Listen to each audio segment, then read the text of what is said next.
Hello and welcome to Livewire Markets. My name is Chris Conway. On today's episode of The Pitch, I'm sitting down with Glemore Asset Management's Chief Investment Officer, Robert Gregory. He's going to be talking to us about the opportunities in the small and mid-cap space. Rob, it's nice to see you again. Good to be here, Chris. Rob, the strategy has delivered strong performance over the journey and in all market conditions, and oftentimes when small and mid-caps haven't been in favour. How have you managed to achieve it? Firstly, there's a strong focus on quality companies, established businesses, cash-generative businesses. There's been, I think, a period a few years ago when equity markets were going through a really challenging period, and some of the small to mid-caps that perhaps weren't cash-generative to support their business model, they really struggled. So that's always been a big focus on established businesses. Also, I would say just having that, being really disciplined on valuations, so trimming or exiting stocks that have become quite fully valued is important. I think particularly in that small to mid-cap part of the ASX, the companies that are performing well, they can become quite fully priced quite quickly. So you have to be quite disciplined, I think, at just rotating funds out of the more expensive stocks into more attractively priced stocks. So, I think that's important. Also, just the fund's mandate, it can invest in small, mid, large cap stocks. So that's probably been helpful at various points along the journey. Rob, a question without notice. It would be remiss of me not to ask. You're talking about having the discipline to exit or take profits when things are fully valued. We've got a stock market that's at all-time highs. Are you finding in the current market environment there are some positions that are becoming fully valued and you have to treat them that way? Yeah, look, there are. I mean, I think in the what I would call the quality growth part of the ASX, there's a number of companies that, yes, they've performed really well and they've re-rated quite significantly over the last 12 to 15 months. So I think it's a case-by-case situation, but there are certain instances of some of the stocks which are quite fully valued at this point. Yeah. Rob, talk to me a little bit about your process. How do you go about finding opportunities, and what are maybe 2 or 3 key criteria that every company must have to get into your portfolio?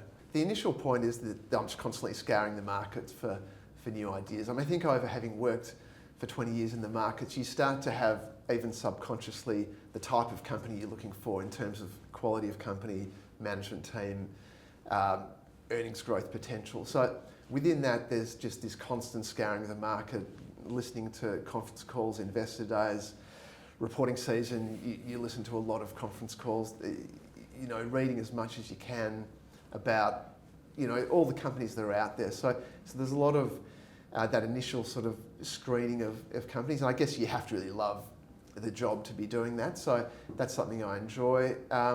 With the three things, I guess, the first point would be having a unique product or service that really adds value for the customer base.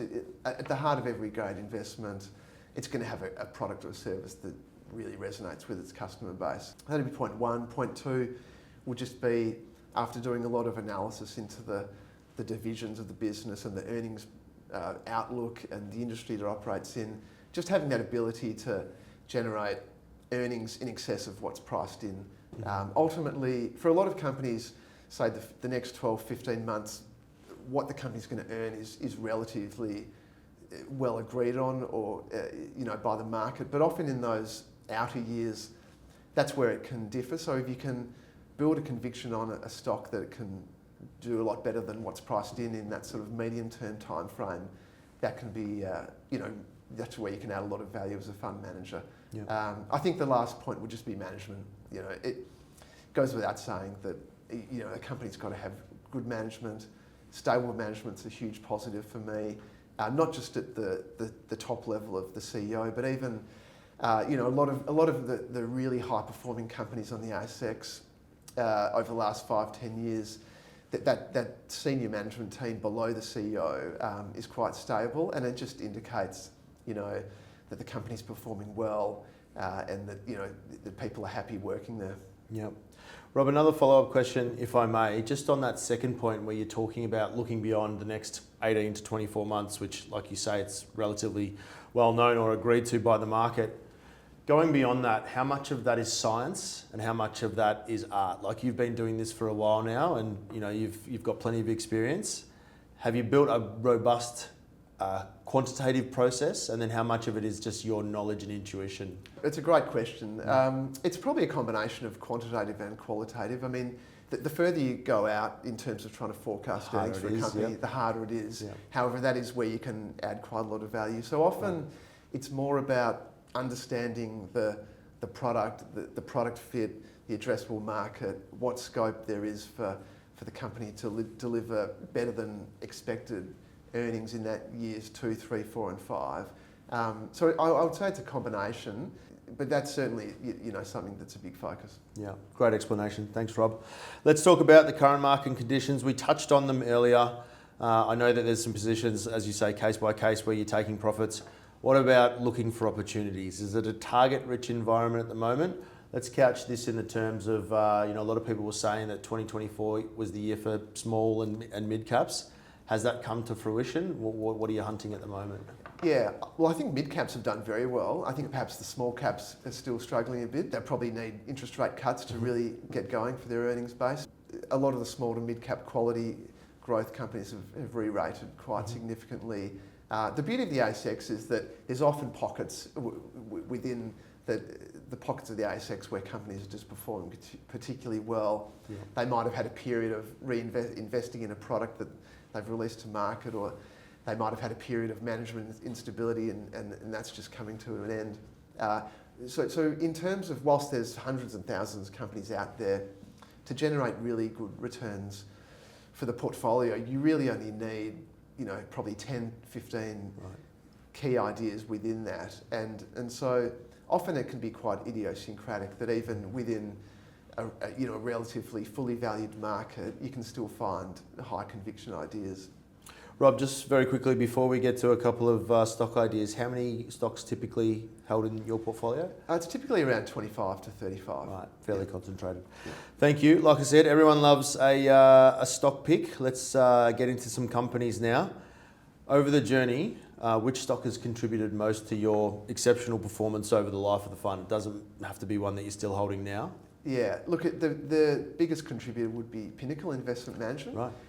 Stock code PNI. It would be well known to a lot of the viewers, I'm sure, but essentially the business model of Pinnacle is they take an equity stake in a boutique fund manager, and in return they essentially do everything except the investment function. So they'll do the general business operations, the unit pricing, dealing with investors, and the fund marketing is probably the really big value add. So, and that essentially allows a fund manager to purely the team to focus on their investment research. So it's a really positive, beneficial relationship for both parties.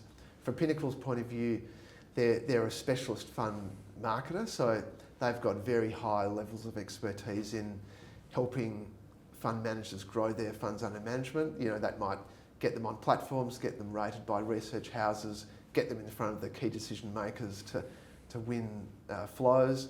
It's a business model that's fairly simple, but it just makes sense. It solves a problem for the customer. It's kind of a 1 + 1 = 3 situation. And I would also add that Pinnacle has very good management. So there are other companies in Australia that do similar sort of business model to Pinnacle, but no one's really been as successful. I think, Ian McEwen, the CEO, has to take a lot of credit for that, building a really strong culture of helping these boutiques grow and grow their fund and in a stable environment. We have had Ian on Livewire a couple of times. He's an exceptional operator. Yeah. Do you still hold that one now? I do, yes. Great, yeah. Fantastic. Let's talk about another stock, your current longest held position in the portfolio. What's that one? The longest held one would be Hub24. So that's a financial platform business that essentially, it's a piece of software that's used by financial advisors and their clients really to present the clients' financial investments in a very easily viewed and informative way. It also helps the advisor create financial reports and tax reports at each financial year. So it's a critical piece of software for the financial planner. The key attraction back in 2017 was the product was clearly getting a lot of traction from the financial advisor community. Just as part of the research I did into the company, met with a lot of financial planners and they were very positive on the product, how it was making their job easier, more scalable to be able to service more clients.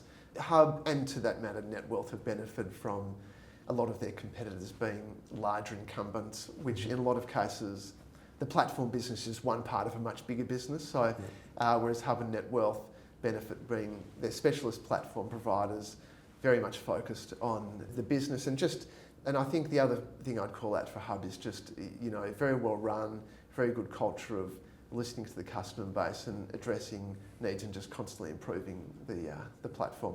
In terms of valuation, funnily enough, even back in 2017, the stock, optically at least, was quite expensive, trading on a PE of around 25 to 30 times. But obviously, as we know, sometimes the PE multiple can be a bit of a blunt tool just for these high quality growth businesses. So, it's certainly one it's a very scalable business, and management's just done a fantastic job.